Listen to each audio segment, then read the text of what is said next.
Yeah, welcome to another episode of the Chicago edition of Ballers Union. And my co-host tonight is Jay Rizzo from Rizzo Rants. How's it going? Good, good. Blackhawks won. Yeah, Blackhawks won, but I mean, still one win, one win to three losses. They're not going to win. They're not going to win four in a row.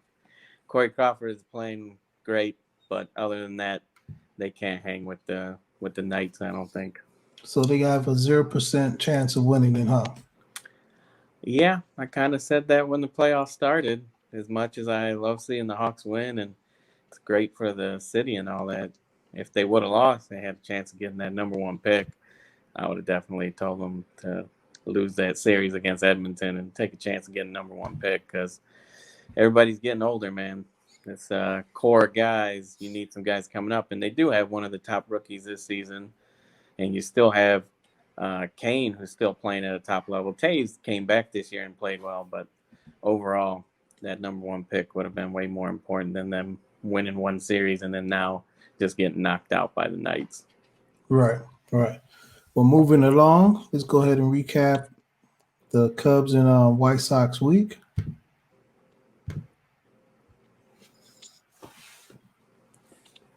Yeah. So you go ahead and lead off with the White Sox. So you're gonna let the Sox go first? I'm kind of shocked Yeah, by that. Well, I mean, they went 3-3 this past week. Uh, Offense was very hit or miss. We had two games in Detroit where they looked good. We had one game in Detroit where they looked bad. The doubleheader against Cardinals. I mean, you had a total of 6 hits in two games. You scored a total of 4 runs in those two games. Can't have that. This offense has to be scoring 4 to 6 runs a game. I feel easy is what they should be doing. Sunday you got to see it again, which we've had glimpses here and there of how good this offense can be, but it's been too far in between right now. The pitching and the bullpens held up their end of the season, I'd say, in my opinion, of how good that I thought they were going to do. They're even doing better than I would have guessed. But as of right now, this offense just has not been consistent enough for this team, and that's why we're at 11-11, which is fine. We're tied right now with the Rangers for the last playoff spot, and we have a chance. But at the same point, if this offense would have been going like it has in some games, like it did on Sunday, where it had the 4 home runs in a row, with that's a record. right, right, right. You can see the firepower that they have at points, and it's like when it's going, it's really awesome to see and watch. But then when the offense looks so bad, like it did in both games of that doubleheader, it just it baffles your mind. You don't understand. It's like they remind me of they're a mirage, man. They look great, and then you get up close, and it's just gone. You have no idea like what they're gonna be, if they're gonna be good or bad. There's no in between either. We haven't had some games where they're just off. They're either on scoring a bunch of runs, or they're just off where they're scoring like 3 runs or less. Right. And with our pitching, like it's done a good job for all the injuries it's had, but that's not what's supposed to lead this team. The offense has to be the leader of this team, and what they showed on Sunday, that needs to be like more of a consistent thing going forward. Otherwise, we might be on the outside looking in. Even in a 16-game playoff, we might not make it if this offense doesn't lead this team like I know it can. Okay. Well, the Cubs they dominated Cleveland, which was a very great pitching staff, and we scored runs against them. We started off the series great against the Brewers, and then we lose the next three. In one of those games, we came back, brought it to extra innings, and just to lose again in extra innings was a heartbreaker right there. Um, then we lost again tonight. I need to update the slides, and then we keep getting hit with the injury bug. Now we lost Chatwood, who was killing, who was dominating, and we was talking about him last episode to see Yep. if he has another quality start, good start, to see if he was the real deal. Now he's on this injury list, so that's really going to hurt the season. So they put him on the IL, so he's out for at least 10 days. Yep, he's at least 10 days. And then, but the Cubs are still number one in all of baseball. Yeah, they're 13-6. They're still leading the division 3.5 games. And the Reds, they just got hit with COVID again too. We don't know what's going to go on with them. So that's another team that might have to start doing doubleheaders like the Cardinals are. So that should help you guys out regardless. Yeah. You do get a chance to play the Cardinals here. It's a big series, because you just lost 3 in a row to division rivals, which I know you'd rather have instead of those 2 games in Cleveland. Rather sweep the Brewers. The Brewers, yeah, because that might come back and haunt us. Mm-hmm. It has in the past. I mean, also, does it worry you a little bit about how bad Baez and Brian are doing right now? Baez, no, because I know once Baez gets hot, saying he always been streaky, and once he gets into the groove, he'll be great. Brian, on the other hand, I think he's out of position in the batting order to start things off, and then baseball guys are real routine or real superstitious, and since they do Brian out of rack with his batting order and not having a proper spring training, all that stuff is just adding up. And then once he gets it, he'll be good. What I'm saying? He needs to have a great year for his agent to make a case for him to be paid more than the Harpers and Mike Trouts of the world. Yeah, and I agree that I think they're just, like I said, they're still playing him out of position just because they keep putting him at leadoff. We'll see if they switch that up. I do notice that Craig Kimbrell actually today in a close game, or was it yesterday? It was a close game where you guys were only up or down by 1, I think, and he actually pitched a clean inning. Clean inning, and he had 2 Ks. Yep, that's encouraging. But next week, this upcoming week, like you said, we got the Cardinals. After that, we got the White Sox. So we pretty much, and then after the White Sox is the following week is Detroit Tigers. So we pretty much got an easy schedule in August.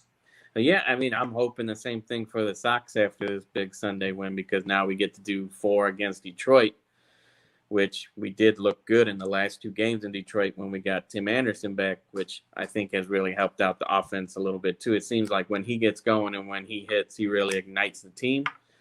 And that's what we saw on Tuesday and Wednesday. So now that we have this series coming up, a 4-gamer against them, we need to take at least 3. If we don't take at least 3, that's kind of a problem. We got to take at least 3 out of 4 against Detroit going into the next series. Right. We're moving along. I think the Sox pulled off a record today. Yeah, man. We had 4 home runs in a row. That's my guys right there. When this offense clicks and when those guys are going, it's a beautiful thing. But when they're not, it's sad to see when they're off, because you see all the talent with them. I mean, Eloy's got about 17 RBIs to start the season. That's great. But it has not been consistent. It's been in clumps and bunches. And they just have to do a better job of getting it all to click in more than just one game, Because when it all does click, we have one of the most dangerous offenses in the world. Like, how do you pitch to that? You just got guys one after another that can just take you deep. Like, there's no way you can pitch against that. And that's going against any of the good teams, When you have that in your lineup, that's scary. Yeah. And if the Sox get hot at the right time, let's say they get that last slot in the playoff, they can make some noise.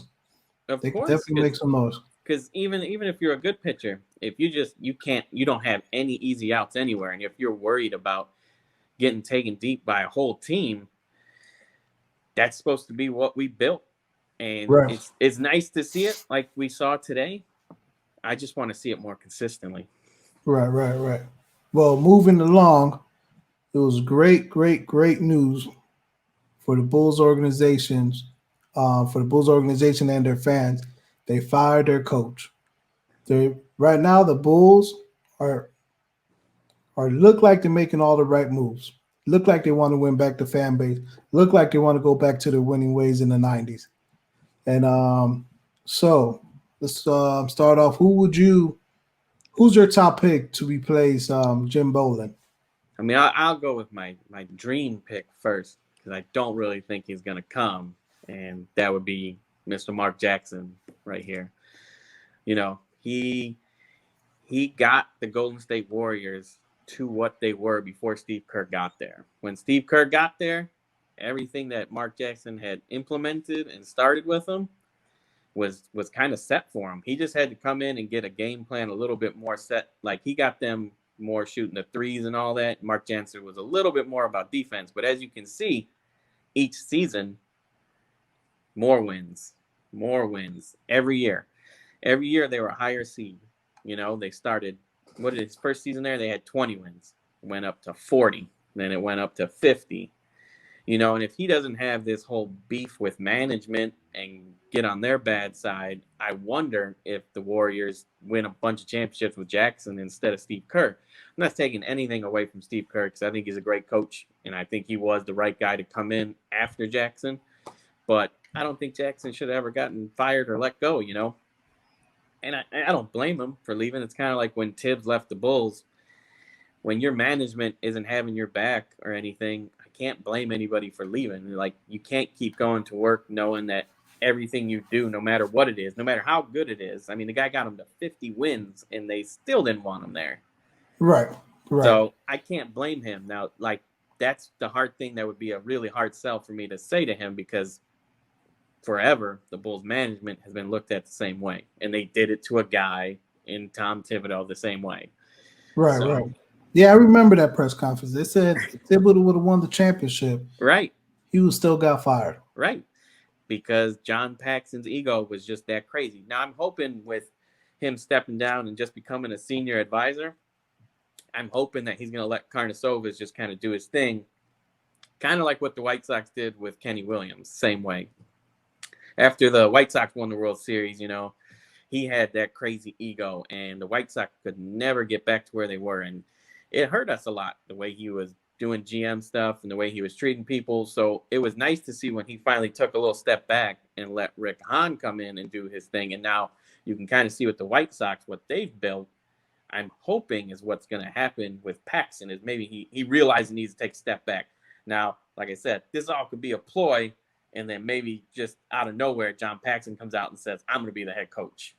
Right. Yeah. Mark Jackson, see the Bulls doing that too. Yeah, Mark Jackson is actually a great pick. A lot of people don't know. So when Steph Curry came into the league or whatever, they did a lot of pick and rolls, and he was great on the pick and roll shooting. What Mark Jackson implemented was for him to shoot deeper. So he was shooting a lot of long range twos, and they were going in, and it was very unguardable. And then Mark Jackson just extended that range to 3-point, and then from there, as you can see, Steph Curry changed the game of basketball for probably forever. Who knows? Right. I mean, Steph is the best shooter I've probably ever seen, and there's no denying that. But the coaching is what got him to where he's at. Because, you know, at the beginning, you know, like as you saw, only had about 20 wins that first season. But that next season, you can see the jump, and that was because of what Jackson and him were working on, what they're setting up, and then get it to 50 wins, you know, bringing that prominence back to Golden State back in the days, you know, when they had the big three with Mitch Richmond, Tim Hardaway, and Mullen back in those days. So he was starting to get something set up there, and they have such a good fan base there that I'm glad that their franchise did get good because it's good for basketball. But they treated that man wrong. I'm not gonna lie. Right. Yep. Well, my pick will be Juwan Howard. He was after he retired, after he won back-to-back NBA championship with the Heat, he was basically there to be a mentor and coach to that team. And then he went from that to being the assistant coach, player development. And then the Heat had like a roller coaster ride after LeBron left. And everybody wants to say LeBron left is why they stopped being so good. But people forget that Bosh also was injured. Wade was also injured. And then Bosh was forced to retire due to injuries or to health condition. And then Wade, you're saying he just aged overnight on us. He went from being a superstar to Father Time caught up to him really quick. But even with all that, they started putting up winning seasons. Basically, saying they kept the same head coach, but they rearranged their whole assistant coaches and all that. And Jawan Howard was a big part of it. And they went and was winning with people like Deion Waiters and Ty Johnson and James Johnson, like castaways. Saying Hassan Whiteside became a star with them. Saying this guy was at one point was just on a 10-day contract because of his height, and then now he's getting all-star bids and these max contracts. So, and then he went from the Miami Heat and he went to Michigan. Michigan started off really hot when he first got there. Then they kind of leveled out. I really wanted to see what they was going to do in the tournament, but that was canceled due to COVID, the pandemic. But just around the league, he gets a lot of respect, and the Chicago Bulls don't have that from the players around the league, so that's good. He's proven to work very, very well with young players, and at this point, the Bulls should just be, I'm assuming management would just have a clean slate instead of trying to and just rebuild from the ground up and find your superstar. So he'll be a great foundation for them. He's great with young players. He's got a good reputation. Saying he could probably sway some superstars over, or not even superstars. Just a lot of just some key veterans to help the younger players, like we talked about before, Derrick Rose. Saying bring Derrick Rose back to Chicago, and he just play off the bench, and he be a mentor and tell Kobe White how to play point guard, what it is to play point guard. Just stuff like that would be awesome. That would be interesting to see if he could get Derrick Rose to come back. I wonder if he would come back. Cause I do feel like he feels like he probably got slighted when he got traded. So that's another interesting thing that he would have to work out. I would hope that maybe with the brand new management, Karnisovas guy would be able to talk with him. But I mean, if Paxson's still here, see if they can mend that bridge. I mean, I think Rose has looked great since he's left us. It's not the same MVP Rose like when the Bulls had, but yeah, I think he can be a great addition to any team. I don't think he's a hindrance or anything. He doesn't really play with an ego, never really gets into anybody, never has. Right. I just feel like he felt very shot in the back because, I mean, this is his hometown, Yeah. Devastating to hear when you get traded and it's your hometown that you got picked by and all that. Yeah, dude, I don't know if you ever saw the documentary they had on him. But when they broke the news to him, or when B.J. Armstrong, his agent, who's also a former Bull, broke the news to him that he got traded to the Knicks, he was in the middle recording a doc, and then his reaction was he was just devastated. Saying? And when he went to the Knicks, he was dealing with depression, and who knows, the trade played a part of that or whatnot. And then and on top of that, he had those rape charges on him. Yeah, and I mean, I think it was probably. Going to New York was just as bad because, I mean, their media is just as crazy as Chicago's media. Right. And it's also, New York, LA, Chicago, those are places where if you play, they're going to be talked about a lot. I think it was good when he got out of New York and he went to some smaller places like a Detroit and like a Minnesota because the pressure wasn't as much as it is on these other places. The Knicks, even though they have been terrible forever, they still get talked about all the time. They're going to be in the newspapers where the Timberwolves and the Pistons, not as much, Right. And he was able to find himself and get his game back. And, those charges were end up being, it was a false report on him or false accusation. That's what was proven in the courts. And then, so he ended up getting his head right, saying he ended up, like you said, he didn't have to worry about the outside world as much because he was in a small market. The Timberwolves probably really helped him out because he was back with his coach that got him the MVP, like, Tibbs and Rose work so well together. They got Coach of the Year and MVP together, so they had that relationship. They knew the offense, defense, and what was to be expected. So, yeah, and just getting a vet like him or any other vets on the team to help out these young players would be amazing. Yeah.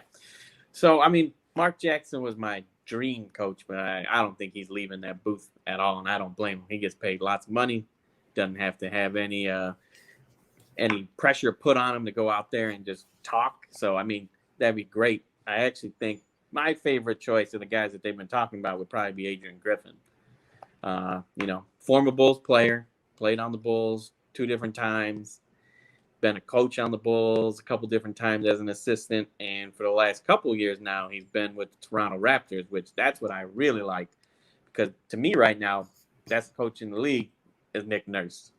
What I he agree. what he's turned the Raptors into and what they have become blows my mind. I never would have guessed it, but I give a lot of credit to him and the coaching that he implements. So that was a great guy to learn under. So I think he could help the team out the best. And he already knows the management a little bit, and that's Paxson and all them, the bad management. Now he'd get to learn from the new guys, be a fresh start kind of. I think he'd be an interesting choice. I really would like to see what he would do.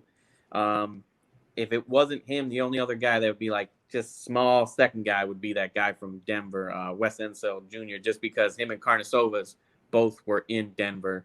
So he kind of knows what Karnisovas was looking for in players, and he was on the coaching staff of Denver the whole time he was there. So that would just be my second choice. But really, Adrian Griffin, I think, makes the most sense out of the candidates I heard.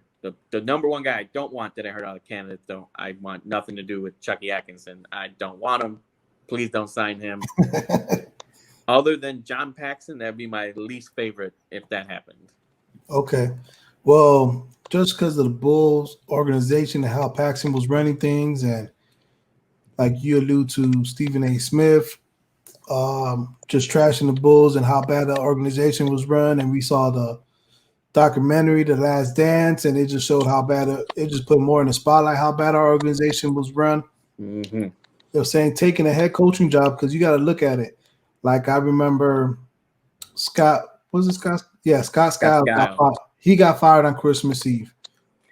Yes, he did. You know what I'm saying? Then the following coach, Vinny Del Negro, he got fired on Christmas Eve.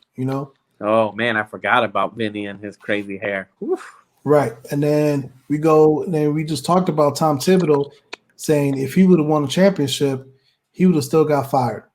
God, I wanted him to win a championship so bad just to see if they'd really pull the trigger. Yeah. And then they fired him for their buddy, for their friend, Fred Hoiberg, Oh, and then they were terrible to Fred, because that was their buddy, but man, they didn't help him out and get the team that he needed at all. Yeah, they didn't get the team he needed, they didn't get the players that fit his system. They didn't do nothing for him, and then fire him and made it seem like it was his fault. Then we get this Jim Boland guy, and I think Jim was the only person that was dumb enough to take the job. Oh yeah, he was the puppet. You know what I'm saying? And with all that being said, the reason why Penny Hardaway's on the list is because he went to back home, he was coaching and whatnot, and the head coach got an illness and he took over and they won state championship. And then from there, it got him to be the head coach for the Memphis Tigers. And this was, his first year was obviously cut short because of COVID, pandemic. So we really don't know if he was we really don't know how good Penny Hardaway is as a coach. But at the same time, the Bulls really don't have options for any decent coach. No, nobody wants to come here right now. You know what I'm saying? And then Memphis may or may not be in trouble because of the whole Wiseman situation, and Penny himself is the driving force behind that whole situation. What happened? You know what I'm saying? Allegedly, he helped Wiseman family and Wiseman while he was in high school and whatnot, which, you know what I'm saying? I know Wiseman played for Penny back then as well too, but back then, Penny was not in the NCAA and Wiseman was not in the NCAA. But I don't know the ins and outs of their rules. And then because of helping him, they probably saying that's why he chose the Tigers and all this other stuff. So Memphis might be in trouble. They might get sanctioned. And then Penny, he's going to be the fall guy. So him taking the job, he's probably the only one dumb enough to take this Bulls job at the moment. I mean, I do agree with you that the college coaches do make a lot of sense. I mean, but they also can watch TV and talk to people and hear what's going on with the Bulls. Hopefully with what they're hearing, though, is more that, Karnisovas kind of came in and cleaned house pretty much. And the only person left is Paxson, who's supposed to be in a lesser role just as a senior advisor. So hopefully more coaches, just not in college, but also in the pros, realize that. And I mean, it's still Chicago. You're still coming to a great franchise. We still sell out all the time. we're still top 10 merchandise sales, all that, even when we're bad. But now if you put some new blood in there, you could even get new fans. Because now if you actually start getting back to winning ways, if we were already doing that when they were bad, just imagine how it's going to be once you get back to how when we were good. Right. Well, you know my stance on this. I think this is all smoke and mirrors, just to get the fan base excited, just to get us to spend money and to be dedicated fools once again. Because I still believe Paxton's in charge, and they're like, I'm like, my theory behind it is like they're gonna hire a GM or they're gonna hire a guy that's gonna be great with the media and all that, and they did that. You're saying that, and then I kind of agree with you. It's going to be really interesting to see who they actually do sign as a head coach. It might give us a little more intel into like what is actually happening there. Are they really letting Karnisovas pick a guy, or is it still the management is running it, telling them what to do? Yeah, I believe it's still management running to what to do. Because just last week they're talking about Bolin was not going to get fired because they didn't want to. Because of the money issue. I'm like, come on, you just said we're like still selling out arenas, still top 5, top 3 in merchandise sales. So we got the money, even though you don't put out a winning product.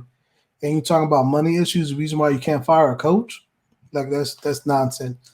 And then on top of that, so they're doing right now. The Bulls organization doing all the right PR moves. So like oh, okay, this was bad press. So we put, I guess, like the Paxton probably put that, the mastermind behind it, put that out there and see what kind of reception he was going to get. And then since it was all bad, he's like, okay, let's just fire this guy then. You know what I'm saying? And then another thing they did during the whole Black Lives Matters movement and all that, they also hired a black GM. You know what I'm saying? And we both know the GM ain't gonna be making no decision for the Chicago Bulls. Well, I mean, that Karnisovas guy has a GM background, so yeah, he's going to be highly influencing the GM picks for sure. But the GM that they signed I do like him. He is a good GM. Yeah, I guess. I hear what you're saying, that it could have been a PR move, but they did. He is a solid GM. Yeah. I'm still on the fence with the Bulls until they start winning. Oh, I'm with you on that. I don't hold my breath with Bulls anymore. But I mean, at the same point, everything that I've seen this offseason, I agree with you. I like it. Everything they've done has been great. But until we see actually the product and see what happens, quick Bears tidbit that I heard at camp this week. I know you know what I'm talking about. Go ahead. Oh yeah, good old Bojack. Oh yeah, yep. The great coach Matt Nagy is considering running Eddie Jackson for whatever reason at wide receiver. Makes zero sense to me. But hey, and Nagy we trust, right? Well, I don't know about all that. You know how I feel. I feel the same way, that he was a big part of the problem last year. But this to me just makes zero sense. The one, guys never ran offense in college, never was out there at Alabama. You didn't see him running routes. They never tried him at running back.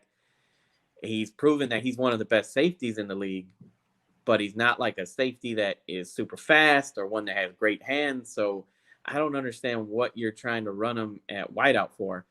Our wideouts aren't that bad. You still got Robinson, you still got Miller. And what about like your 11 tight ends that you guys got? Why don't you use some of them? I don't get it. Why are you using one of your safeties when you have so many other skill position players that you can try out there? Why even like run this as a decoy? Like, I wouldn't be decoyed by it. I would just be going out there to destroy Eddie Jackson if he got the ball, because he's out there. And if I take him out on offense, then he ain't out there on defense where he needs to be helping you win games. Right, yeah. And plus he's injury prone. He got some, Eddie Jackson, he got hurt in college. He already got hurt in the pros. He just got this big contract. So why are you exposing him to more risk?